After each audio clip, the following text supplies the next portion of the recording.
Hi guys, কেমন আছো সবাই? আশা করি সবাই ভালো আছো। আজকে আমি তোমাদের জন্য আরও একটা রেসিপি নিয়ে এসেছি। সেটা হলো গন্ধরাজ লেবু দিয়ে পমফ্রেট মাছের রেসিপি।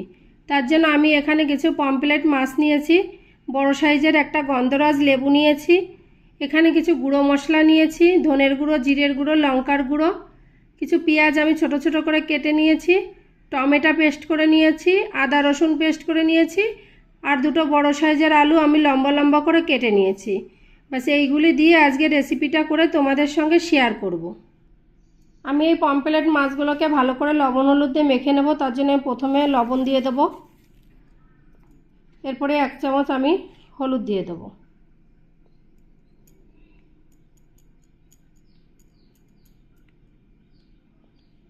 লবণ হলুদটা দিয়ে ভালো করে আমি মাছগুলোকে মেখে নেব। মাছগুলো আমি লবণ হলুদ দিয়ে মেখে নিয়েছি। এবার আমি 10 মিনিট রেস্টে রেখে দেব। আমি এখানে একটা মাছ ভাজার জন্য প্যান নিয়েছি, প্যানটা গরম হয়ে গেছে। আমি এবার তেল দিয়ে দেব।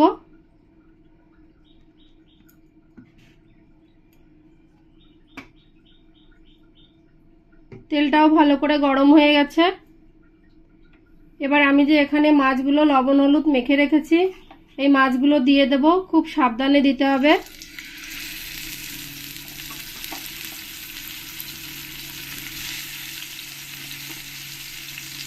লবণ হলুদ মেখে রেখে 10 মিনিট রেস্টে রেখে দিয়েছিলাম। হয়ে গেছে 10 মিনিট।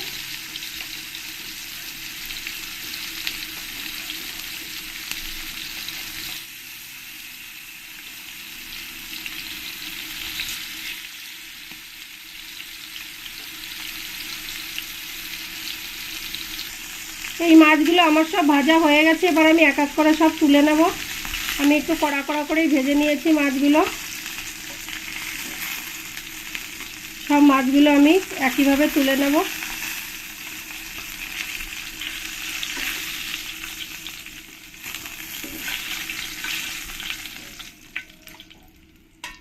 আর পরের মাছগুলো আমি একই রকম করে ভেজে নেব।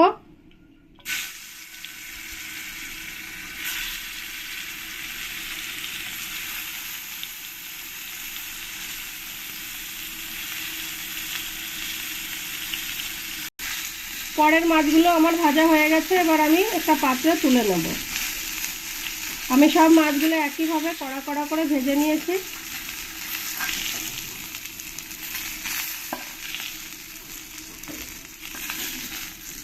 সব মাছগুলি আমি একইভাবে তুলে নেব।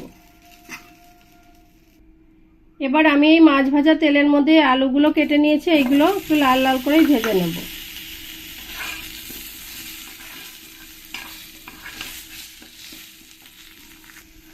এই আলুগুলো আমি ভালো করে ভেজে নিয়েছি। এবার একটা পাত্রে নামিয়ে নেব। আমি এখানে একটা কড়াই নিয়েছি, কড়াইটাও ভালো করে গরম করে নিয়েছি। এবার আমি তেল দিয়ে দেব। তেলটাও ভালো করে গরম হয়ে গেছে। এবার আমি এর মধ্যে দিয়ে দেব শুকনো লঙ্কা, তেজপাতা আর জিরে। যখন এর থেকে ভালো গন্ধটা বেরোবে তারপরে দিয়ে দেব পেঁয়াজ কাটা।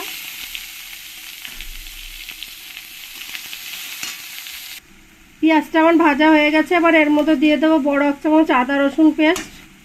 আমি এর মধ্যে কিছু কাঁচা লঙ্কাও দিয়ে দিয়েছিলাম। দিয়ে একসঙ্গে ভালো করে পেঁয়াজের সঙ্গে কষিয়ে নেব। আর এর মধ্যে দিয়ে দেবো আমি টমেটো পেস্ট।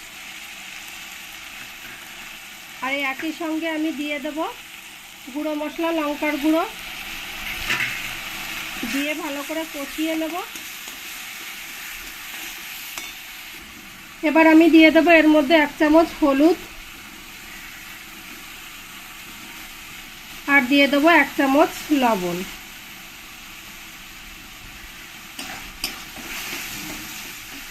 দিয়ে সব কিছুর সঙ্গে মিশিয়ে নেব।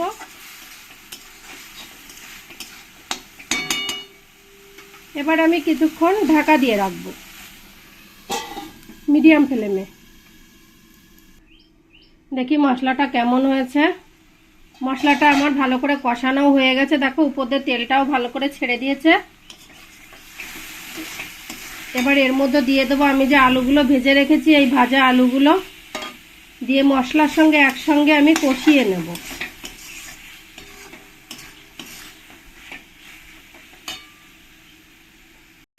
আলু দিয়ে মশলাটা ভালো করে কষানো হয়ে গেছে। এবার আমি জল দিয়ে দেব। জলটা দিয়ে আলু মশলার সঙ্গে ভালো করে মিশিয়ে নিতে হবে।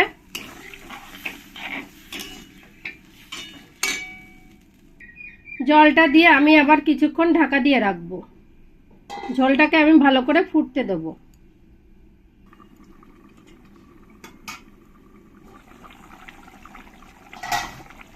আমার তরকারি ঝোলটা অনেকটা শুকিয়ে এসছে। দেখে আলুগুলো কেমন হয়েছে, আলুগুলোও গলে গেছে।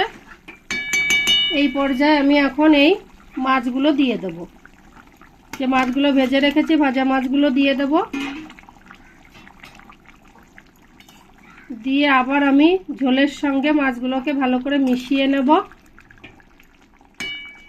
মাছগুলো দিয়ে আবার আমি কিছুক্ষণ মিডিয়াম ফ্লেমে ঢাকা দিয়ে রাখবো। এখানে আমি যে গন্ধরাজ লেবুটা নিয়েছি, এই গন্ধরাজ লেবুটাকে আমি কেটে নেব। আমি গন্ধরাজ লেবুটাকে এরকম লম্বা লম্বা করে কেটে নিয়েছি আর বিচিগুলো সাইডে রেখে দিয়েছি। তো দেখি আমার ঝোলটা কত দূর হয়েছে। ঝোলটা অনেকটা টেনে এসছে। এবার আমি এখানে দিয়ে দেবো যে গন্ধরাজ লেবুটা আমি কেটে নিয়েছি, এই গন্ধরাজ লেবুটাই এর মধ্যে দিয়ে দেবো।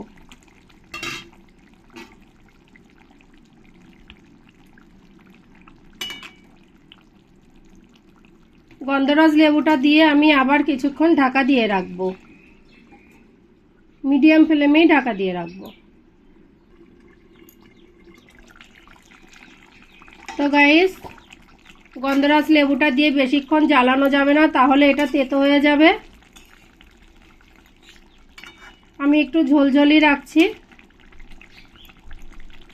তো তোমাদের কেমন লেগেছে রেসিপিটা আমাকে কমেন্টে অবশ্যই জানাবে। গন্ধরাজ লেবু দিয়ে পমফ্রেট মাছের রেসিপি তোমাদের কেমন লেগেছে, যদি ভালো লাগে তাহলে আমার চ্যানেলটিকে তোমরা লাইক শেয়ার কমেন্ট করবে।